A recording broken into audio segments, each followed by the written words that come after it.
Hi, welcome to Women with a View by Make More Noise. This week we've got some very exciting guests. We've got Belissa Cohen, who is a former journalist and a corporate writer and a co-founder of LGB Fight Back. She's a lifelong progressive and has been a member of the LGB community since 1983.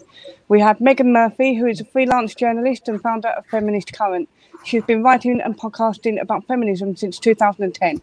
We also have Gay Chapman, who is the owner of the website for lesbian and bisexual women After Ellen and founder of Lesbian Nation LCC. And we have Carrie Haythorne, initiated the founding of LGB Fight Back and is currently the group's national organiser. She has a 20-year career as a left-wing professional organiser and political strategist and grassroots community organiser. So that is a pretty good. And also we've got Tanya, who's a regular here. You all know her. So I'd like to get started actually with Gay. Is that okay? Sure, yeah. Yeah, what have you got for us this week? I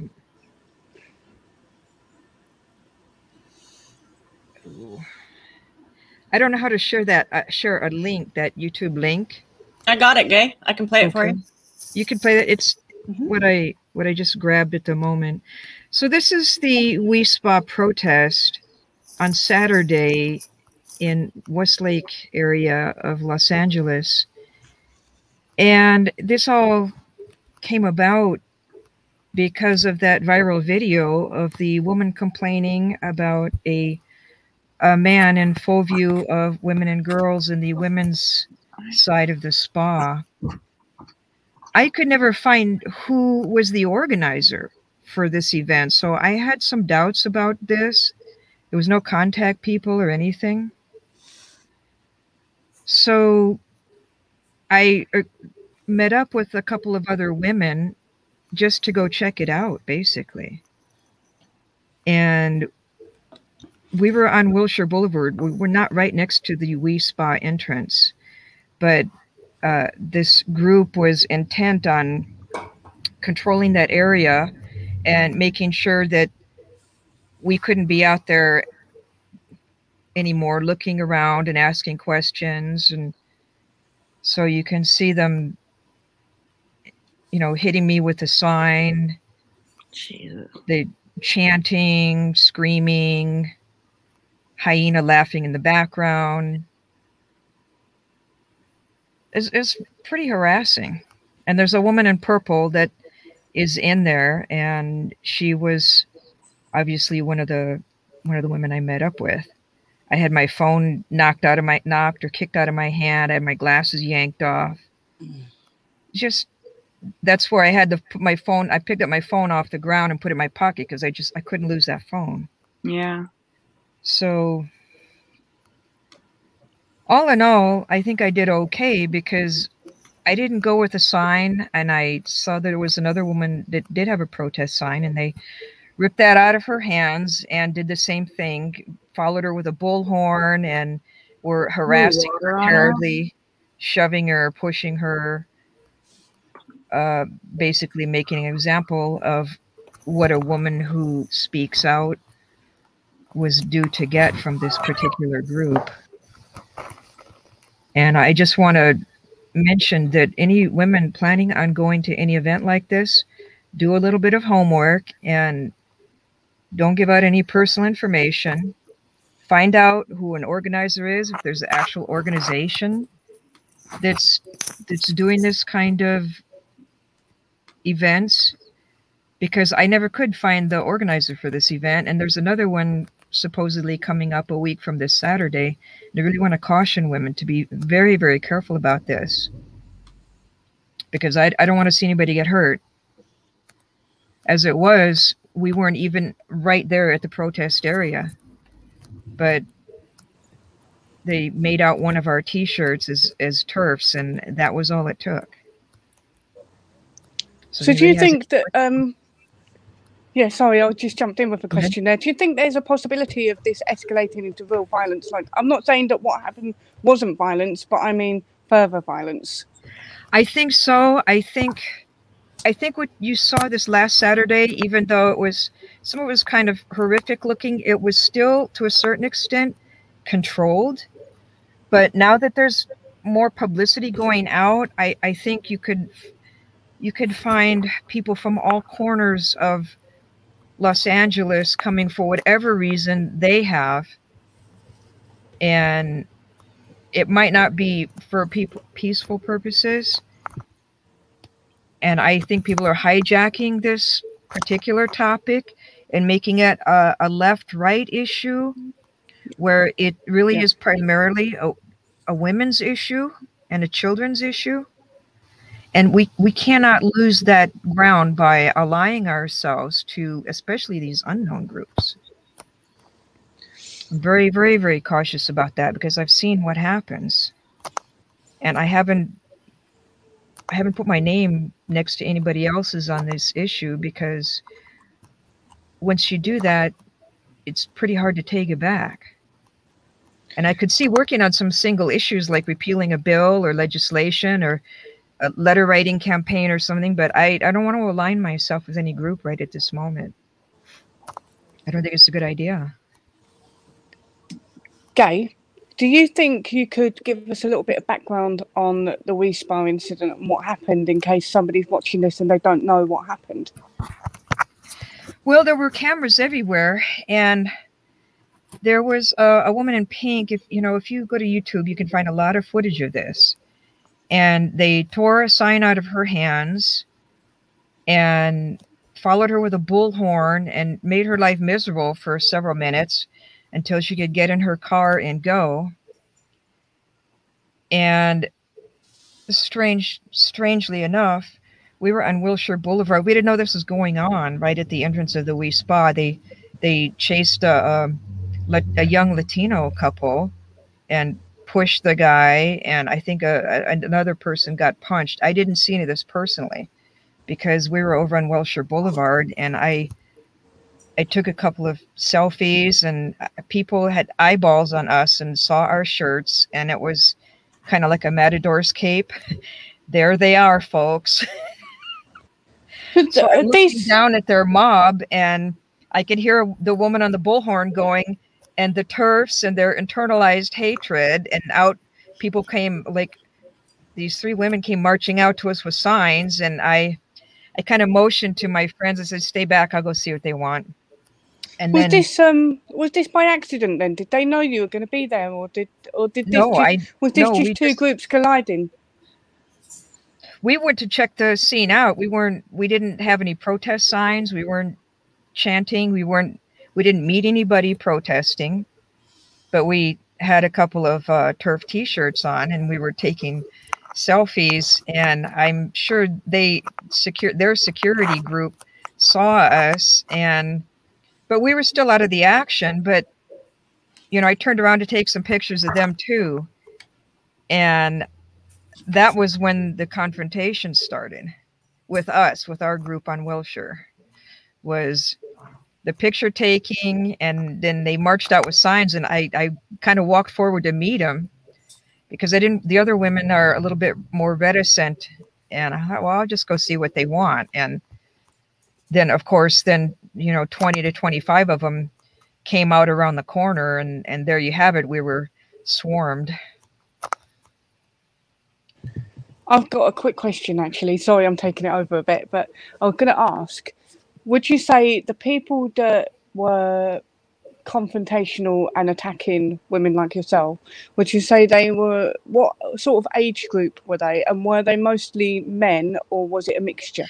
It was an interesting mix. There were quite a few young people, some older people, more like, when I say older, like middle-aged people, like 30s, maybe. I got a sense that maybe a lot of the young girls were, and Karen talked about that in her YouTube video too, that maybe some of the girls are not the most popular kids. And it was clear that men were in charge here. It was clear that it was young men running the show, and there was no discussion. They didn't want to hear what we had to say. It was, no, we don't listen to TERFs, and you have to leave. And I'm like, well, we're just standing here on Wilshire Boulevard. We're just standing here, basically. But that wasn't good enough for them. They wanted us out of there and gone. and that's what they got. That's a bit mental, I think. I think it's crazy to think that you could just be standing there minding your own business, quietly protesting, if you were protesting, and that people can come at you like that, and they just feel so brazen and confident in doing it. Right, we were on a public street. We weren't right next to the vicinity of the entrance to the parking garage for We Spa, was where there were people with signs were, but there wasn't very many, and it wasn't organized at all. It was just scattered people showing up with a sign, and of course they grabbed their signs, tore them up, hounded them, pushed them. Some of them got pushed a little bit. That one guy with the skateboard, tapping you with the skateboard, tapping you with their signs, screeching in the background. That's disgusting. It really was, yeah. It is disgusting. And what I'm going to do now is I'm going to move on to Belissa, because I know she has a lot of background on this situation, and I think she should share that with us for this part of the conversation, if that's all right. Yes. Hi there. Yeah, I'm Belissa. I'm with LGB Fight Back, but LGB Fight Back wasn't involved in the protest. I just want to say that right out there. LGB Fight Back is a US-based grassroots organization that advocates for the interests of same-sex attracted people. And we know that to do that, we have to push back against the T, we have to fight back. And we're the only LGB organization that is calling out transgenderism as woke homophobia and gay conversion therapy 2.0. And so while I have a great interest in keeping men out of women's spaces, the organization wasn't really a part of this. I went on my own because I heard about it and I wanted to support the woman who made the video. I assumed that maybe she would be there, I don't know. And I wanted to hang out with some women, but that isn't kind of what happened. So I'll give you some background on the spa incident in case anybody hasn't seen the viral video. A woman patron went to a Korean day spa, and these are not beauty spas. They're kind of a cultural institution. This is on the edge of Koreatown, which is a very large area in Los Angeles, not just for Koreans. Everybody lives there, but it's called Koreatown. So these are large spas, sex segregated. There's a women's spa area, a men's spa area. There was a male patron in the women's spa area where there were also little girls. Families go to these spas. It's not just adult women or adult men. The patron tried to get some help from the management to deal with the situation of this man in the women's space where there were little girls. They told her that he identified as a woman and that's his sexual orientation, because of course in law they conflate sexual orientation with gender identity, so that you know, it's a bad thing for LGBT people. But anyway, so they told her that, and to be fair, by law, a business cannot discriminate in California on the basis of gender identity. And soon, if and when the Equality Act passes, this will be the law in all 50 states. So while we don't like what the management did, they couldn't have really done anything else and without getting massively sued. So anyway, also she filmed this confrontation between her and the management. There were patrons at the spa who also were pushing back against her. One guy that we see with the mustache called her a dick for getting upset. And then the press coverage of this whole incident has been that a woman patron was upset because a transgender woman showed her penis in a changing room. So that's what we're contending with in the US. And that's all over the media. I've been checking it.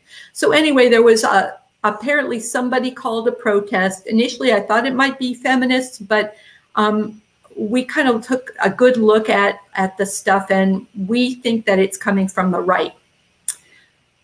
Who knows? Well, I think more will come out, and this upcoming protest is obviously not from women or our side, the one that's on the 17th. So the flyers look similar.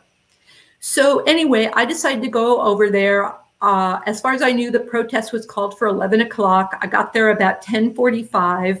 I thought I'd get there a little early. When I arrived, I parked and walked over, and there were about 200 transgenderist, pro-transgenderism activists arrayed on all four corners of the very wide boulevard right outside where the We Spa is.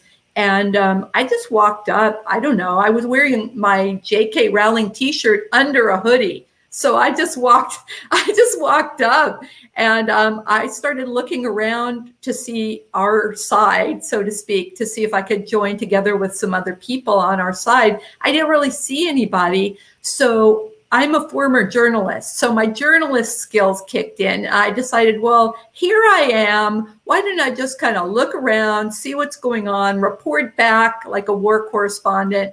So I wandered around and I took some pictures, and I saw there were a lot of big, strapping young dudes with long hair and breasts wearing their summer mini dresses. And there was a guy in a mini dress playing some metal drums. So it was a little bit of a festival atmosphere going on.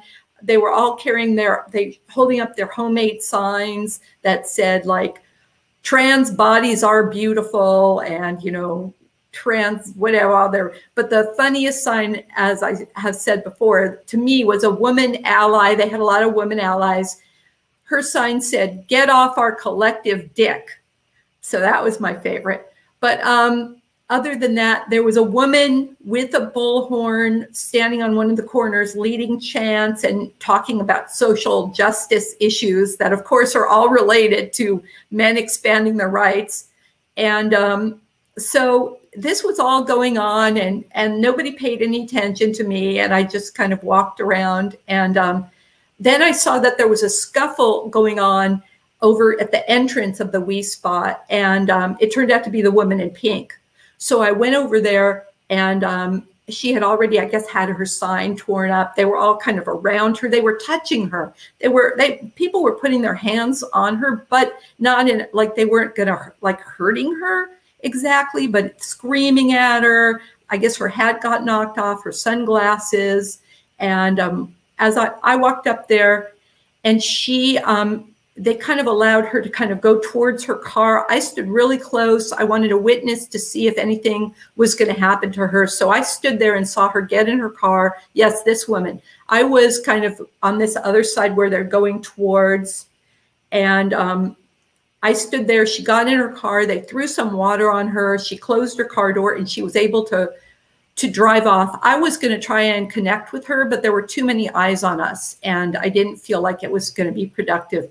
If they had known I was sympathetic to her, they would have run me off. But okay, so that's going to happen. She's going to get in her car. I'm like right there somewhere in a black hat and a black like gaiter thing covering up and a white hoodie, but you can't see me. I'm like right to the left. Oh, please, this is so cruel that I'm not on video. But anyway, so let's see. So there's me in the black hat. I was there for a split second. There I am. That's me in the white hoodie that you saw. I'm walking away because I'm thinking maybe if she drives that way, I can talk to her. So I kind of followed the car a little bit, but she just drove away. So anyway, so then the next thing that happened, I blended back into the crowd, and then I saw everybody take off in another direction. So I followed, and that turned out to be the people chasing Gay Chapman. And they saw her in her "This Witch Doesn't Burn" t-shirt that she got from Angela Wild's Wild Woman Boutique. And they knew what she was about. So they surrounded her, and like she said, they just, teamed on her, and they were yelling, insults at her. And so she was clearly going to leave. So they kind of turned away because she was like already done with. And I slipped her a piece of paper with my contact information. So then we were able to email. So then the next thing that one, like of the confrontations, I walked over, I was on the corner where there were some Antifa types. Now, they're always dressed in black. If they're really serious, they wear a balaclava, a black balaclava on the head, sometimes black gloves, but others wear different versions of all black. And we don't know if it's a fashion statement or a political statement. But over there, I was kind of talking, not talking, but they had a big flag, a progress flag with Antifa symbols. I asked them a couple questions. Right over here is where the Christians showed up. Yeah, these people. I was just a little bit to the left watching this. They grabbed the flag that says homosexuality is a sin, and the thugs kind of took the sign. I was watching that, and they trashed the sign. And so then you see the guy in blue in the hat, in the blue shirt that says Jesus walking off to the right. Later in the footage, at another point, they bloody him somehow. He became all bloody. But in this area, it wasn't as violent as what you see on the periphery from the footage. This was right in the center. So he's walking off probably to the west. But later, one of the guys with him was a shorter guy with a bullhorn, and he started to talk into the bullhorn, and they threw massive amounts of water on him and soaked him. And while he was standing there, probably trying to get his bearings, soaking wet, this one of the dudes with long hair and breasts in like a mini skirt or little shorts walked up out of the blue, kicked the short guy in the white t-shirt. A much taller guy kicked him and then spit on him.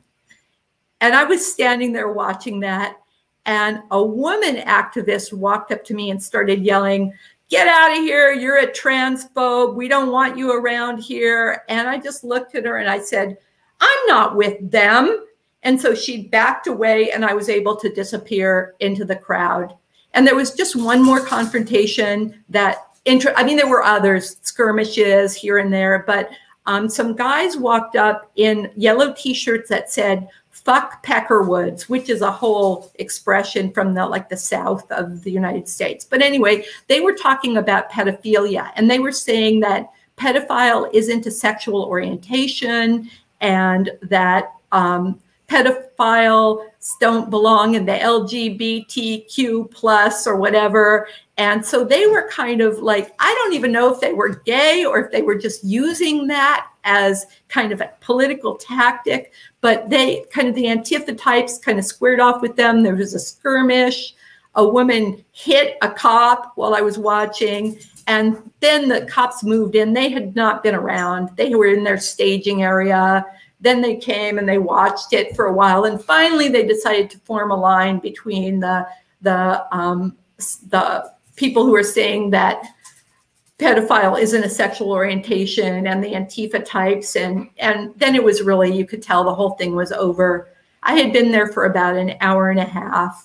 By that point, I'd seen a lot. And so by that point I left, and I think it was pretty much over. So that's pretty much in a nutshell. There was a lot of stuff like where Gay was on the periphery. You see most of the footage was at the periphery, but in the heart of it, it was, you know, kind of a different thing that you see. Then you see on the videotape of a lot of violence. There was much more minor violence, and some interesting factions, which is something that we have in the United States that I don't think you have in the UK.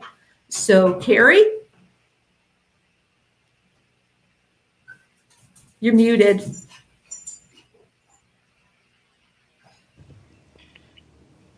Uh-oh. Okay.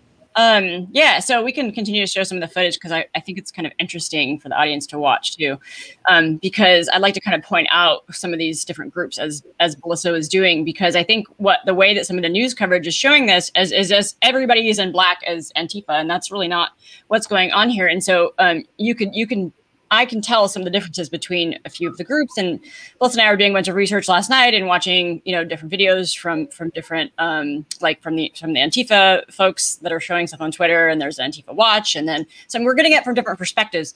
And so one of the things that's interesting about this whole event, essentially, that happened was that you've got so many different groups represented that are from both the right and the left of the United States. And it's kind of funny to actually go through and talk about what the views are of each group, because they all have their things that they're about, and there are conflicting points among the groups, right? So, for example, we've got the LGBT kind of pro-transgenderists, who are the more rainbowy and festive type protesters that looked like they were holding 3 of the 4 corners at the demo. And then you've got the Antifa type. So right here in this footage, you can, let me see, give me a minute to see if those are Antifas or not. Yeah. Okay. So they're following, in this scene, they're following this journalist guy. So he clearly got some kind of footage that they don't like him having. And so this crowd that's following him is Antifa. You can see they tend to wear like black skinny jeans and hoodies, and they wear wraps and scarves. And then right in this crowd, they're carrying umbrellas, I think, to block from any kind of footage, to block from being videotaped. It's a pretty smart tactic, actually. And so, yeah, so you can see how they're all wearing little tight black skinny jeans? That's Antifa. That's one way you can tell. And then you've got these Christian conservatives that Melissa talked about earlier, that were pretty clear. They had big signs, and they were wearing Jesus shirts, and they had bull horns, and there was about 6 of them or so. This woman here, I don't know if we know. Does anybody know who she is? I don't know if we know what side she was on. If she was a Christian or if she's a feminist, no idea. I don't know. So here, this is clearly. I would definitely say these are Antifa people right here that are moving her out. I think probably both the people that came after you and her are both Antifa types.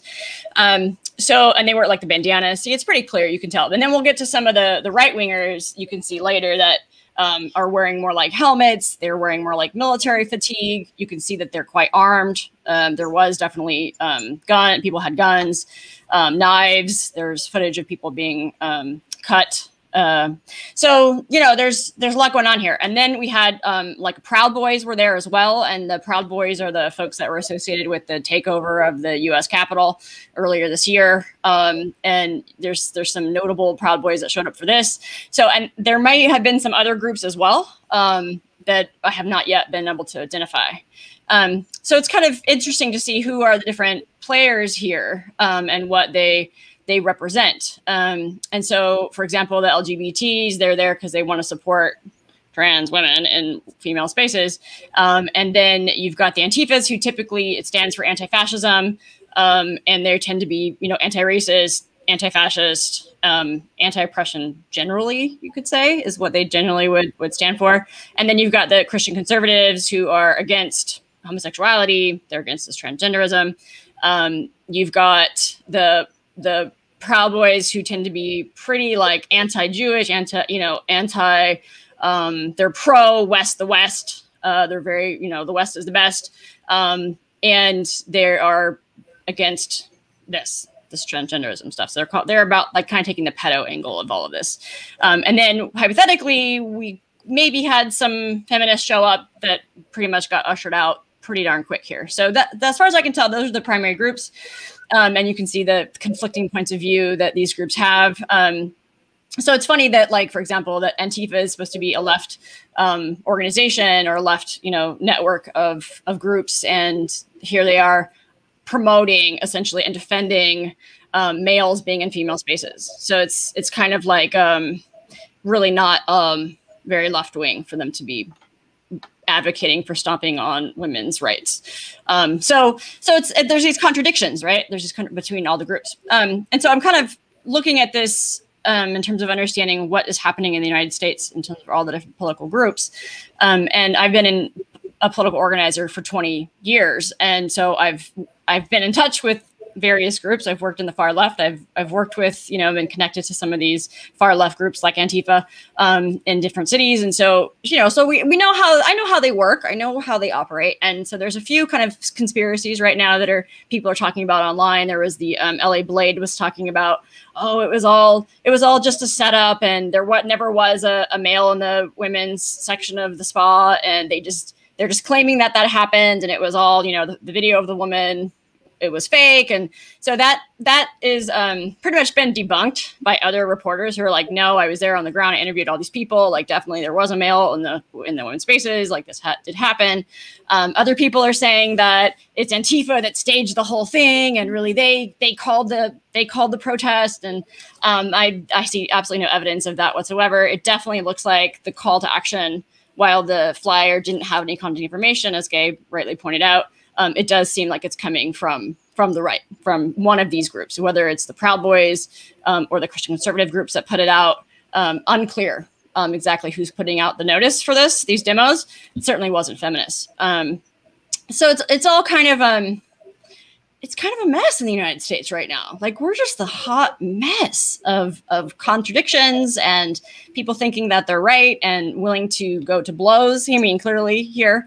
So I think, as Belissa was telling me the story after it happened, and it was like, she was unclear. Like, I just kept seeing people like get into little fights and scuffles and little brawls. And like, so this is, okay, the guy in the white shirt, he's on the right. I think he's maybe in the Proud Boy crew.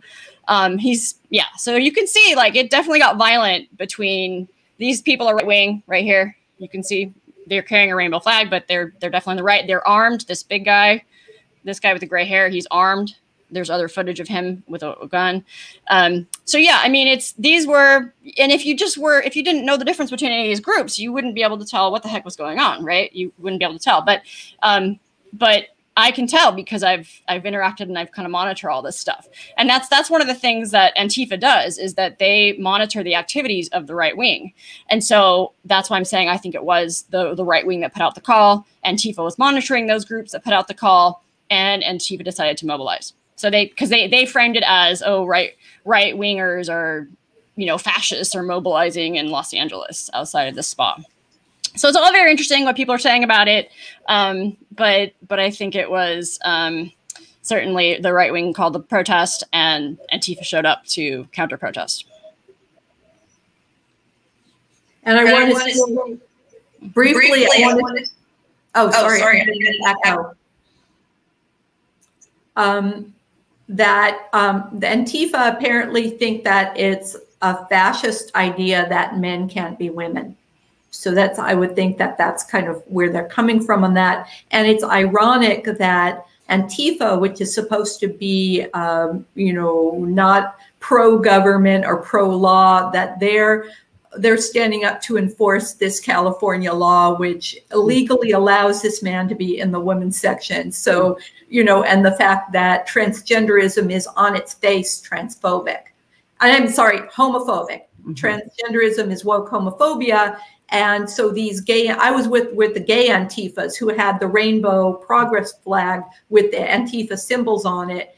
And they're supporting transgenderism, which is inherently homophobic. And they're supporting this idea that it's a fascist idea that people can change sex, that people cannot change sex. Sorry, it's so confusing.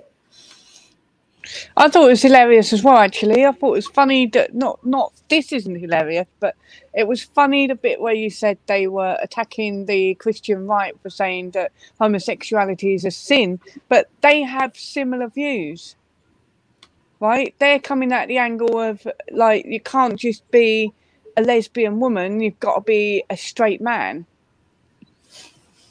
Yeah, I mean, I don't necessarily think that the left has been indoctrinated in the United States, right? The left has been captured by same here in the UK. Yeah, right. And this has been, it's been in the works in the United States for at least 20, 30 years. I mean, it's been a long progress to indoctrinate all of these people. So I'm going to ask this thing, right? So you're identifying these people as Antifa, mm-hmm. and here in the UK, I would say Antifa has a lot to do with anarchists. They're mixed together. Would you say that's the same in the US? Yeah, definitely. I mean, sometimes I can't tell the difference between them because they're so mixed. Well, the thing is that Antifa isn't a political ideology. It's a network of activists. And most of the people who are really active in this network are anarchists. So that's anarchism is their ideology, but they organize via Antifa. Okay, that makes sense. Yeah. I think it's ironic as well, like Belissa said, that you've got these anarchists, Antifa type, that supposedly oppose society and the structures that hold it up. You know, they oppose the rules of society, but they want to impose those rules as well at the same time. Like, they'll say things like defund the police, but then they'll call the police if somebody misgenders somebody. I don't necessarily think it's Antifa calling the police. Do you think that's who do you think that is then? Do you think that's anarchist? Or do you think it's a mixture of people and it doesn't really matter who it is? Well, I think that, like, if we're talking about this protest, we don't know who called the police, but we don't know if it was, I think it was probably the right, actually. I think it was probably the Christian right that called the police, because they started to be attacked and they are friendly with the police. So they probably would have been the ones to call the police. Antifa pretty much would never call the police. That's not their thing. You know what? I think it's a smart move to be friendly with the police.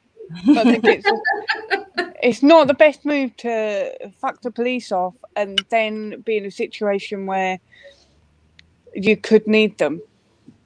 You know, what if somebody misgenders you? Then you might need the police. Yeah, I mean, it's one of those things where I think Antifa has lost their way on this issue in particular, because they're supposed to be, anti-racist, anti-fascist, and against oppression. Yet here they are advocating for rolling back women's rights and having men walk around naked in front of women and children. I mean, it doesn't make any sense. Well, I know anarchists in the UK that say. Sorry, that made me think of the song Anarchy in the UK, and I just had to giggle. But I do know anarchists in the UK that actually say that people who don't think men can become women are part of a men's rights activists group. But if you're a men's rights activist, why would you say that men can't become women?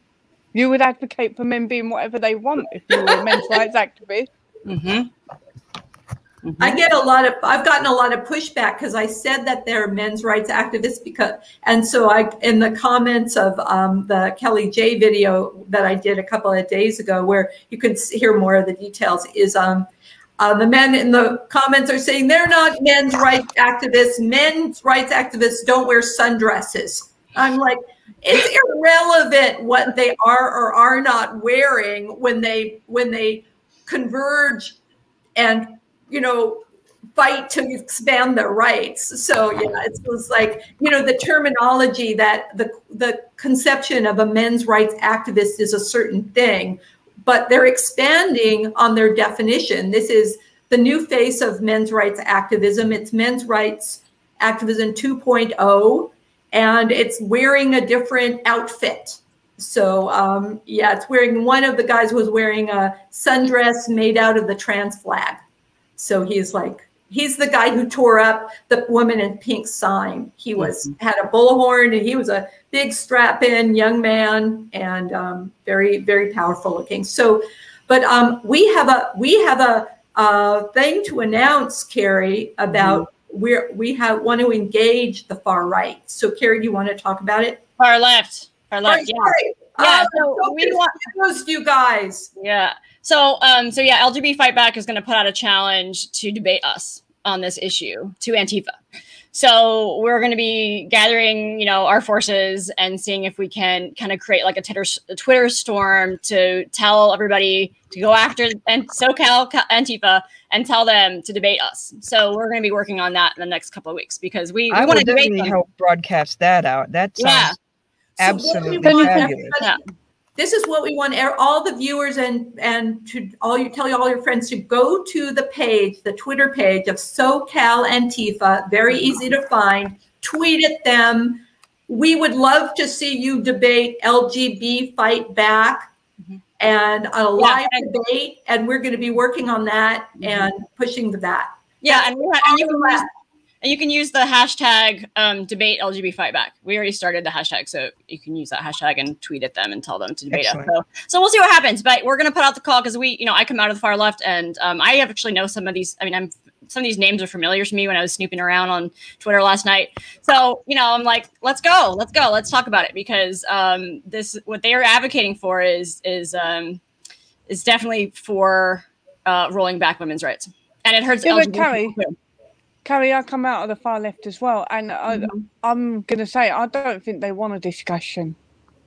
We'll see. I think it's debate before. I've seen Antifa members debate the far right, so I feel like if they won't take up a challenge from the far left, like, come on, we'll see what happens. Plus, okay, I'll be watching. Their position is so contradictory, as we say, that they're supporting the state and they're supposed to be so anti-capitalist, and they're supporting a very capitalist philosophy and institution of transgenderism. So we want to address the issues. And as Carrie says, they have debated in the past. So it's not out of the question. It's pure entitlement to be that far on the left, to be anti-society, anti-capitalist, except when it suits you.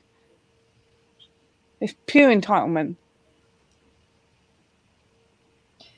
And one thing about all these different factions of protesters that were presented to us, there was no women. It was all about right, left, alt-right, patriots, transphobes, pro-LGB, anti-LGB. That was really simplistic boxes that this protest looked like it wanted to categorize everybody in.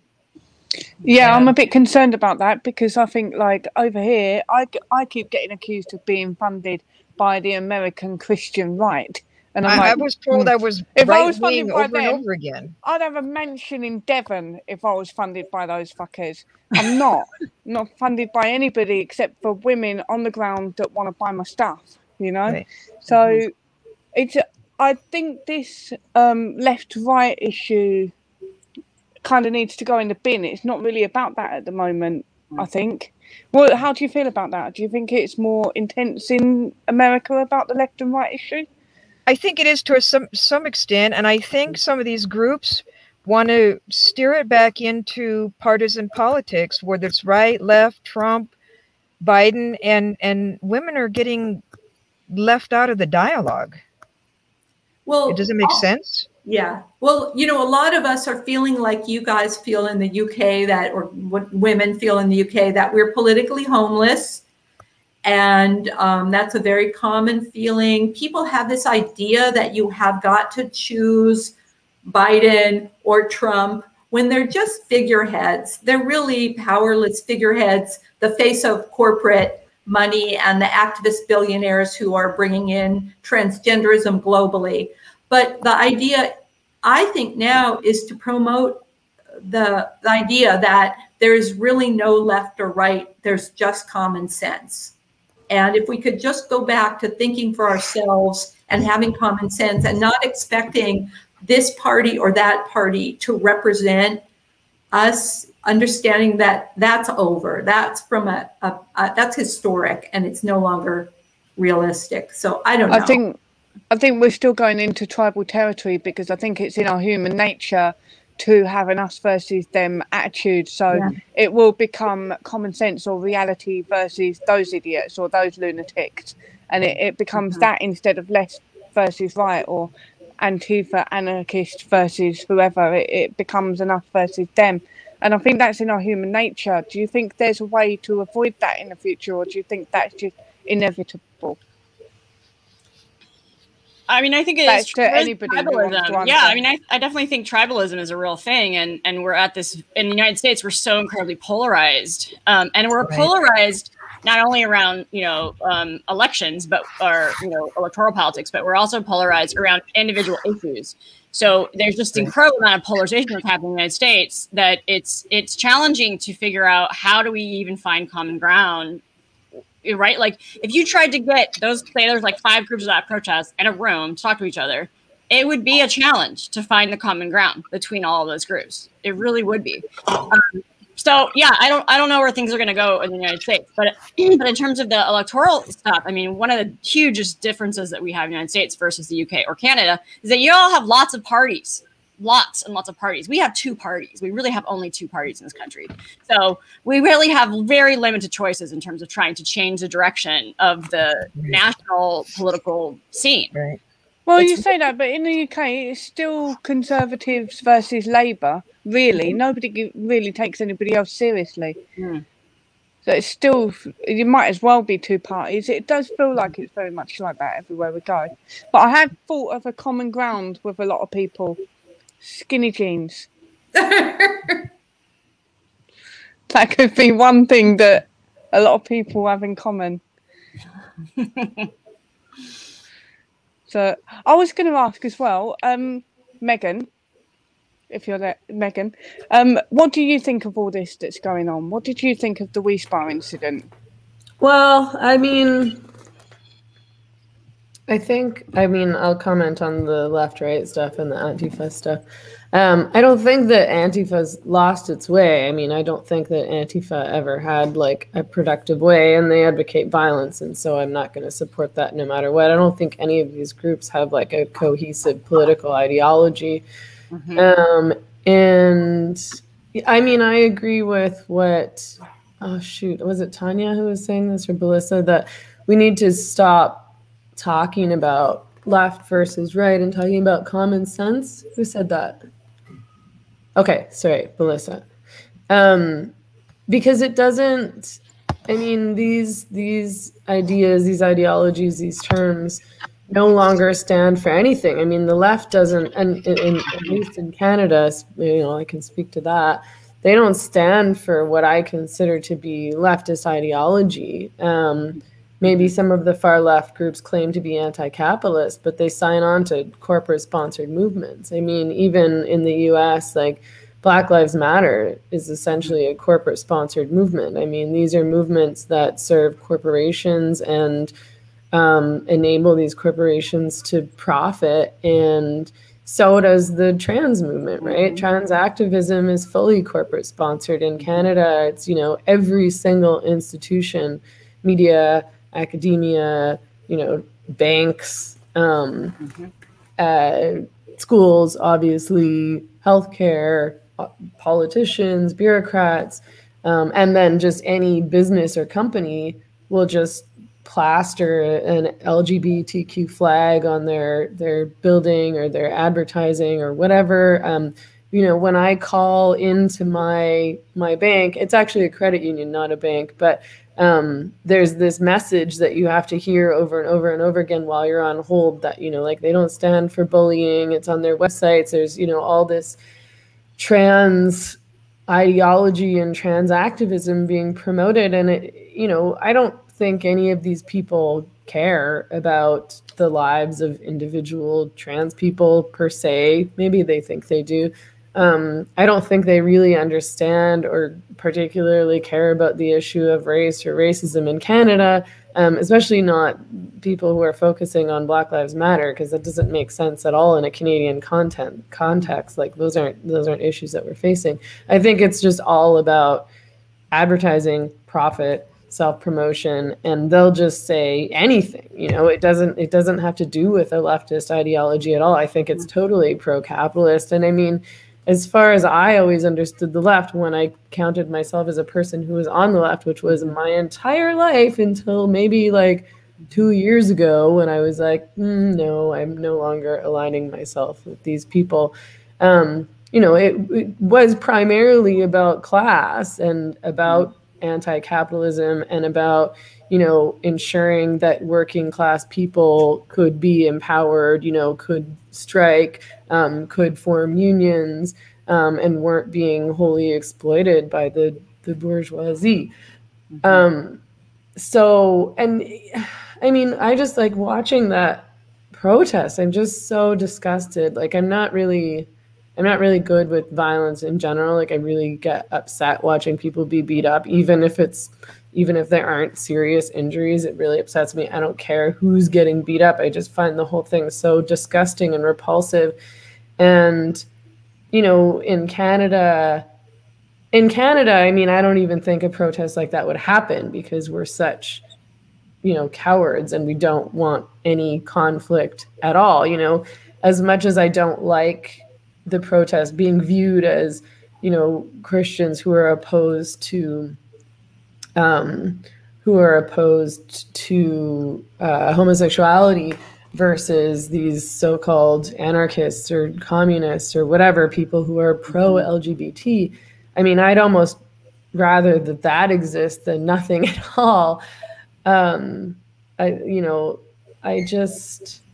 I think something like that would happen in Canada and nobody would say anything. And this has been my ongoing frustration with Canada, is that, when we were passing our gender identity legislation back in 2016, 2017, I was one of the only people who said anything, and, was obviously punished really harshly for doing so, and then, continued to be punished for it. And now, of course, we're starting to see more people speak out about it, which also sort of frustrates me, not in terms of the women who are speaking out necessarily, but in terms of people like Ricky Gervais and, all these guys who were part of the intellectual dark web, suddenly are like saying, still pretty tepid things, like still going along with like correct pronouns and so, and they're being platformed and, applauded, and they can publish and all that. And then meanwhile, there's women like us who are not only like super punished, financially, socially, politically, but then are centered and then are marginalized on top of that. And it just turns into like a whole other layer of sexism that's already embedded in all this trans activism. So I feel like I've lost track of where I was going with all this, but I guess, obviously I've left Canada. I can't function there. Like, I can't work there, honestly, and we're starting to try to do events and to organize again. I don't, during COVID, we were doing, online talks and panels, but I don't find that those make any difference at all in terms of galvanizing people. Whereas when you do in real life events, they're so galvanizing and so inspiring, but it almost always leads to organizing. We'll hold an event, and then women in the crowd will start a group or plan an event or have a meeting, or at least be able to connect with other women in their cities or their towns where they live, so that they don't feel so alone and isolated and scared. So we're starting to do those events again and organize in the late summer and fall. And like, if I lived in Canada, so I wouldn't even be able to go to these events because I can't even travel back and forth from the States because all the stupid COVID restrictions are still going on. But, I have genuine fears about not being able to work, about, like my entire income is based only on what I produce, on YouTube, in my podcast, on my website. If the Canadian government decides to censor me from social media, which is something they're working on right now, the Liberal government is pushing through these bills that will demand social media companies take down content that the Liberal government doesn't agree with, essentially. And that would be me, absolutely. So I just find the situation there so terrifying, and I'm so glad that I left that awful country. So, I'm still going to keep fighting all these issues and talking about Canada and fighting these bills and fighting for women in Canada, but I can't work there. I can't live there. No way. And I'm scared of real violence too. Like, it's not just censorship, but I'm scared of something. There's men who live in my city who are extremely violent, who have already, threatened our events, forced our events to be shut down because their threats of violence were so terrifying that the security at the venues were like, we can't guarantee we can keep people safe, so we have to stop the event from happening. I'm scared of getting beat up on the street. Like, it's just, it's a really bad situation, and Canada's just kind of sleepwalking their way through it, with the exception of, probably a few. There's some groups organizing now, and there are some women organizing now. I don't want to erase that. There are women doing work over there, but for the most part, the general population is like, oh, we don't want to say anything. It's like, okay, well, this is your country. You're going to have to live with this, and it's going to be fucking terrifying. I was going to ask as well, what's it like in Mexico with this issue? What are Mexicans like? Oh, nobody cares. Do they not think men can be women? Mexico's a big place, so like I'm in a pretty small little town in Mexico, and here nobody's woke here. People are realists. Like, nobody. I love it. Nobody cares about this like trans women are women nonsense. People don't even talk about it. And the people who have figured out who I am and know what I do for work, which is not something that I necessarily go around advertising, I'm just trying to live my life, right? Are like, oh yeah, of course, obviously that's ridiculous. You know, like Mexicans, like, and the gringos here too. Like there's, you know, lots of Americans and Canadians and people from all over the world here, as well as all the locals and the Mexicans. I mean, people don't go for that shit. People aren't phony here. Like, this is all about fake, woke, trying to fit in with your elitist social circle garbage. And that's why it's so popular in Vancouver, because it's a city of primarily white, very privileged, overeducated, middle and upper class people who just want to impress their cliques and hang on to their, like, social circles or their social power or whatever, and are all afraid of each other and won't tell the truth. That's ironically what they say about us, though, isn't it? That's so funny. I think it's definitely cultural. Definitely. And it definitely class comes into it as well. Because where I am, it's not that like it's not that working class people don't fall for this, but it's that they're a lot less likely to be thinking about this sort of thing, because they're more worried about keeping a roof over their head and food in their kids' bellies and shit like that. So they have to live in reality. Yeah, I mean, people are living real lives, and like, I think it's totally class-based. I don't really think that working class people, for the most part, care about all these ridiculous identity politics. I think that they're focused on their real lives and trying to survive and get by, and they care about their families. But also in general, I mean, around the world, that's what most people are doing. Most people are living their lives and focused on, you know, being happy and surviving and working and feeding themselves and housing themselves. Most people don't really, like, they're not obsessed. Like, it's just such a narcissistic movement. It's like your pronouns. It's like, you know, whether or not people accept your internal identity. I mean, who has the time to think about that stuff, you know? Like, and most people don't wear skinny jeans. Yeah, I mean, I think one of the things about the U.S. is that I think I agree with you, Megan, that most people in the United States, most people in the United States are working class, and most working class people don't know about these issues and would agree with us if they understood what was going on or what really is at risk here if more laws pass, like they have in Canada and like they have in the UK. So, like, the U.S. hasn't really experienced the blowback of the policy when the policies change yet, and so the average population isn't really aware of what's going on. They don't really understand the politics around this, but there's been such a push through the university system the last 20 years. There's been such a push through the media, the way that now the media reports on these issues it's definitely influenced certainly liberals in this country. And so there's the way that it's being reported is just so distorted, you know? And so, like, people are increasingly brainwashed. I mean, you go to I live in a tiny little town, and it's like, we have a guy who's pretending to be a woman on city council in a tiny little town in the middle of nowhere, rural white America.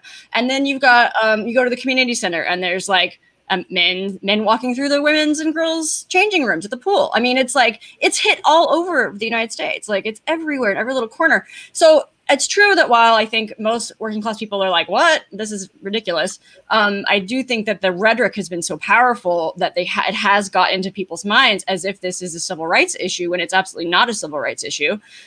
There is no right that so-called trans people don't have. And in fact, what this is it's, you know, obviously it's attacking women's rights and safeguarding. But so it's like, you know, I think that part of the work we have to do in the United States is to expose what's going on to the mainstream, you know, population who just are unaware of what is going down. So in a way, the protest, although very violent and you know, bad scene, maybe that will bring some awareness to the general population of what's going on with these policies and these laws in California. You know? I totally agree about awareness. Actually, I'll share something with you, right?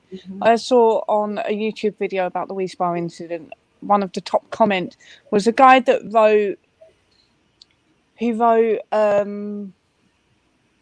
I don't think women should be allowed to get their sausage out in front of kids, and I'm willing to be the bad guy and say that's not okay.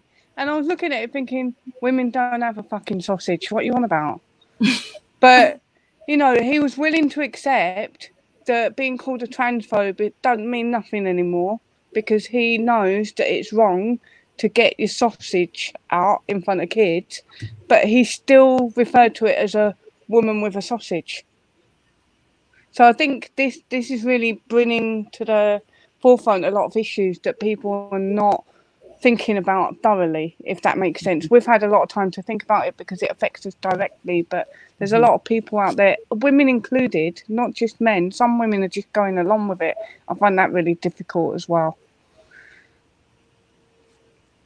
I just wanted to say that, yeah, when you talk to most people about any of this stuff and you get into it with them, like most common people totally like agree with everything I've ever told them. I'm always trying to talk to people. I mean, you guys know, I'm always trying to talk to people at work. It's almost gotten me fired. Like, but the more that stuff like the WeSpa and even just Levine being the health director or whatever, like that has like so many people that come into the bar start talking about that stuff. And when I hear it, I'm like, I just like nudge my way in, and then I just give resources. I'm like, write down everyone's website, you know, and people are always like incredibly thankful. And like when they come back, they're always like, did you hear about them? I'm like, yeah, I already know about it, you know? But yeah, I feel like a lot of people just don't understand, and women especially don't understand, like we really don't have sex-based rights like anymore, especially in certain states like California, or even like just parental rights over kids and stuff like that. And it's, I mean, I don't know. I always say there's so many parallels to what's happening right now to what my my grandparents and my dad and my uncle went through, leaving Hungary and then coming over to here, you know, just like a hyper paranoid state, like, and not being able to say certain things, children narking on their own parents, you know, things like misgendering being considered actual abuse in certain states, social workers that are grooming children to emancipate themselves from their parents. And once they're officially in a group home or, you know, foster care situation, they're allowed to make the choice to be on hormones or get their breasts cut off when they're teenagers, you know, and that shit's going to start moving east. Just, you know, really scary shit. I think there was something really liberating about the WeSpa video. It was great to hear a woman saying, if it's got a penis, it's a man. It's not a woman. This is not a woman. Shouldn't be allowed in our spaces. Other women don't like it, and they've not stepped up and said something, but I'm going to say something. That was brilliant. And I loved the bit where there was another woman at the till, and she was like, feeling uncomfortable, and the woman said to her, get your money back, ask for your money back. And it was just taking control of the situation. It was so liberating to hear somebody outright say that and not be like, oh, I'm not sure, there's like a trans woman in here. She was like, no, this is a man and he shouldn't be in there. It was great. It was so good. Yeah, I got really excited about it. It was like she started getting lectured by this like woke, like white hipster dude. And it's like, of course, because that's what this movement is. It's a bunch of woke white hipster dudes. I mean, not all, I don't like these like race politics where it's like it's all white people, but I mean the point is that I think it's like very privileged people who actually don't have any problems in their real life and can't and think that they're so progressive, but will think that they're so progressive while lecturing a woman about the fact that she shouldn't have any boundaries at all. Have you watched it in silent? Because like I watched it in silent the first time, the bit with the man, and he comes quite close to her, and he's very much got the body language of I'm entitled to put her in a place right now, and I'm going to put her in a place. This is my duty. But when she's so loud that he backs off just by being loud. She's so loud. He's like, I don't know what to do with this woman. Like, I don't know how to confront her like a man. So he's such a weaselly little man, and he's been memed all over the internet, and it's brilliant. Right, you just don't want to say what she said on Twitter or you get kicked off, right? Yeah, exactly. Well, it's easier to say things out loud than it is to say things online now. It absolutely is. Yeah. So it's interesting because Trump is suing, you know, Twitter and Facebook and YouTube, right, for deplatforming him. And I'm kind of like, good, because if all the women who got kicked off can come back, you know, on social media, we're good. Yeah, I mean, his suit's specific to Americans, but yeah, I mean, I think it's good. I don't know that he'll win, but I mean, it's good for them to do something. But yeah, I do find it, because I've had to be really careful online since I got kicked off of Twitter, because like if I get kicked off any more platforms again, like I can't really work, but I can say whatever I want in real life. So that's another good reason to be organized. You know, I like to play around with ways of saying things. I use the word blokes instead of men, or prostate owners or prostate wearers, things like that. It gets the point across. And you don't have to say the word men, because I think there's certain words that flag you up on people's radar, and then they'll start reporting you. So they can't report you if you say a prostate wearer, because it's true, it's wearing a prostate inside your body. I mean, I still refuse to use correct pronoun. There's no way I'm gonna call a man she unless I do it by accident. Yeah, I mean, for me, like I was totally brainwashed in this stuff. Like, I'm just going to totally admit that and own that, you know? So I was completely brainwashed, indoctrinated when I was in college in the early 2000s. And I've come out of the LGBT community, right? So like, I've known tons of homosexuals and bisexuals who have transed. And so I had like a certain level of empathy for those people and understanding of what they were going through that really skewed this issue for me. So, you know, when I started to wake up from my deep slumber of indoctrination, it was people like you, Megan, and, you know, people like Wolf, who were publicly talking about this in the corner of YouTube, you know, with even right-wingers sometimes, that completely started to wake me up out of this. And after seeing all these people that I've known very personally in my life do this and see the outcomes of it, you know, over a long period of time, it helped me draw some conclusions. So it's, you know, we as LGBT Fight Back, you know, like we know these people who've done this. Like we're not really talking about AGPs here. Like we're talking about the homosexuals and bisexuals that have been medicalized, you know, as early as the 50s, 60s, you know, in these different experimental, let's try to make homosexuals not homosexual. So there's a long, long history of homosexuals being targeted for medical transition, as you know, what we could say is gay conversion therapy, and we've just seen it play out in our lives, in our communities, in our personal lives. I would say almost everybody under 40 is indoctrinated in the LGBT population, and then it also, like I said, it's captured all of the so-called left groups. So we have a mountain to climb here in the United States. We like to say that it creates people who are straight in the streets, gay in the sheets, because they're still having homosexual sex and trying to appear as fake straight people to make other people feel comfortable. Apparently, they're trying to put LGBT people into a medical closet. So we want to talk about that. You know, we have a Twitter account, LGBT Fight Back, and last month we call it LGBT Inc. Pride with the $sign. And we did a lot of really fun memes and stuff like that to celebrate Pride. And we would love if people go and not just follow us, but share. If you believe in our message, share our content, because we have a lot of great content. We're relaunching our website next month, and we're doubling down on explaining to people, especially non-LGBT people, that it's not homophobic to call out transgenderism, and also addressing our community, which was indoctrinated first and strongest in the idea that a person can change their sex, a man can be a woman could be a man, and that it's a good idea. It's a good idea to medicalize and become a lifelong medical patient and cut off your organs of pleasure and take poison and court disease. So anyway, we have a lot of work to do, and we would love if people join in supporting us by sharing our message. And we're a grassroots organization, volunteer run. We run on people power. So we need the help of people, support our work, donate. That's my commercial. Excellent commercial, Melissa.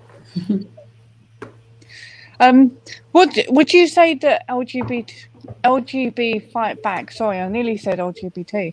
So used to it now. Just got into our language. But LGBT Fight Back is like the American LGBT Alliance.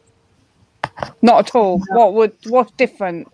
What's all the head shaking for? We don't affirm transgenderism in any way, shape, or form.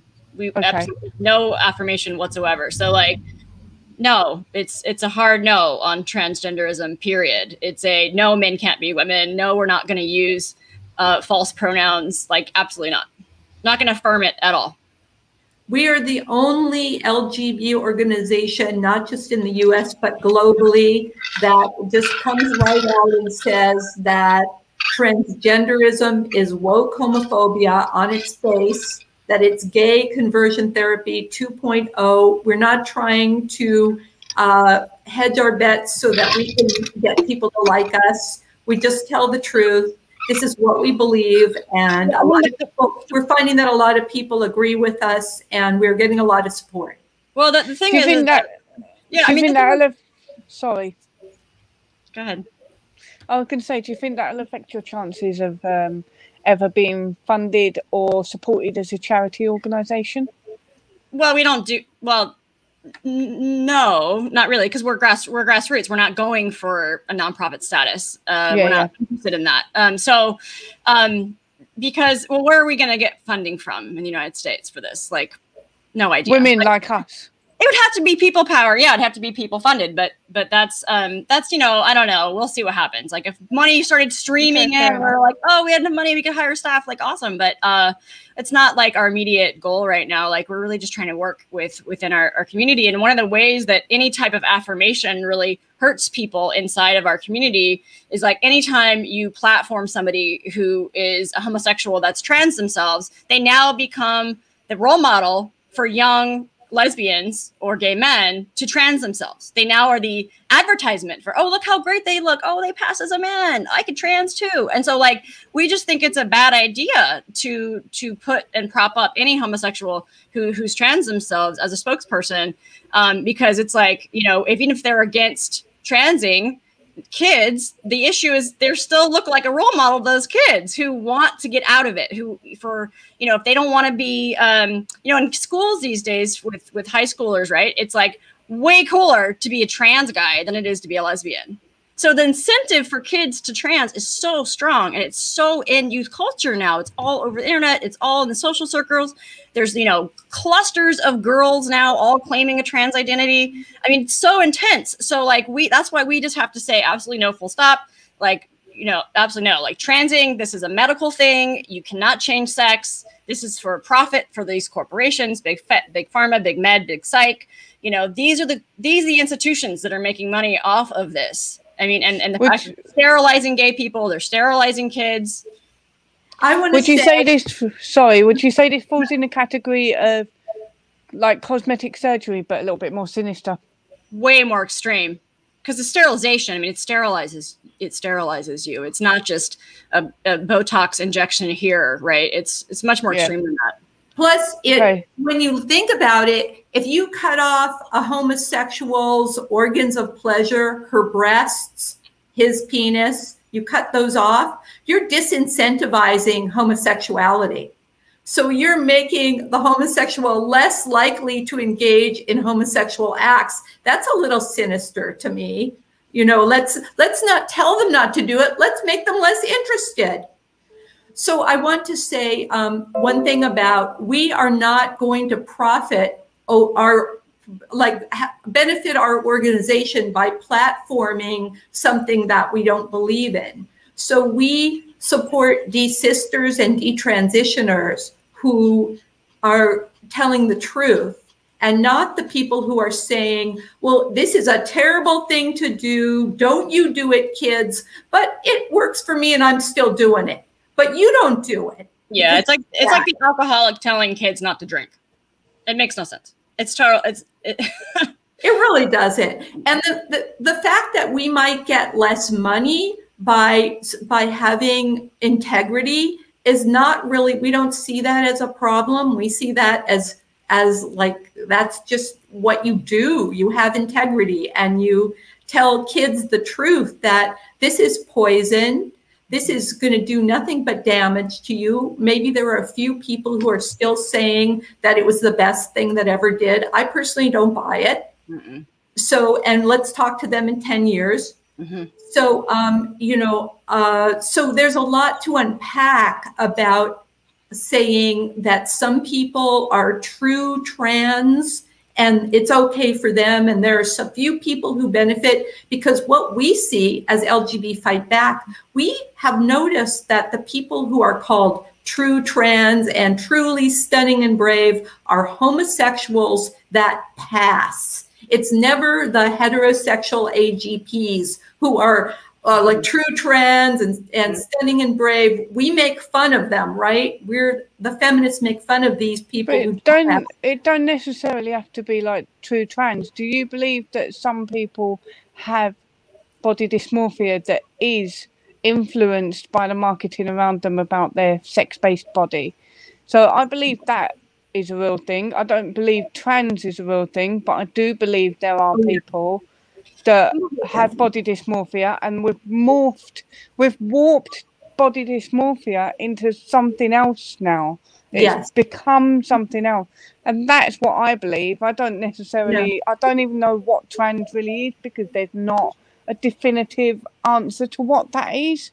But I do believe that some people have this dysmorphia and they're choosing to opt through cosmetic surgery to make themselves feel better about it.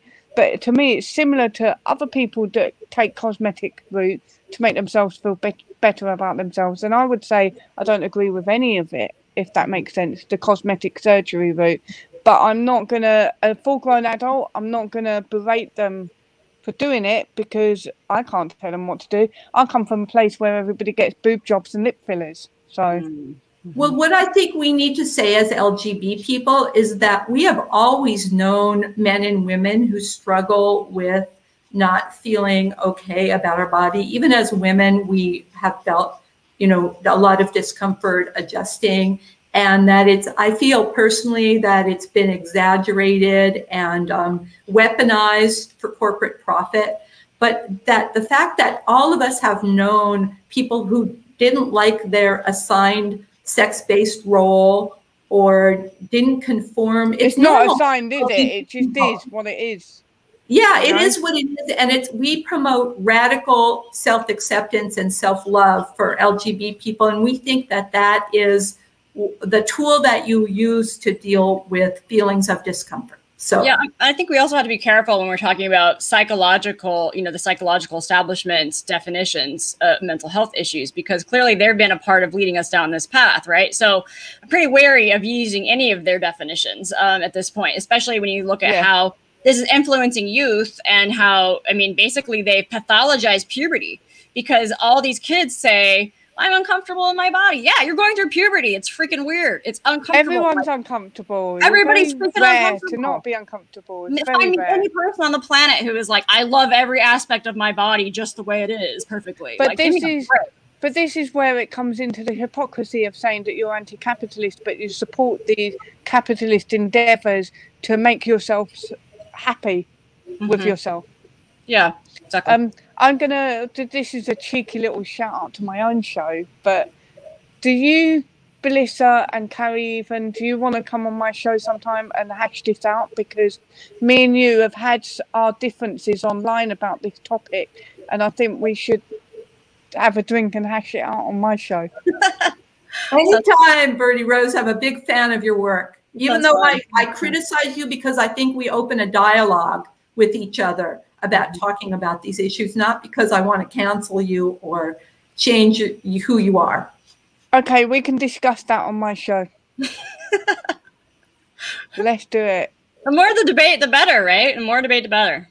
I think so. I mean, it gave me a lot of food for thought. I don't like being criticised, so I take it badly, and but it did make me reassert my position on this. Like I said, I do believe that some people are having body dysmorphia, and I think the dysmorphia, whatever it is, when it was given the word dysmorphia, it has been expanded into something else, and I don't know whether that's a corporate endeavour or whether that is something that's happened as a social contagion as well. I'm starting to think maybe a bit of all of it, to be honest.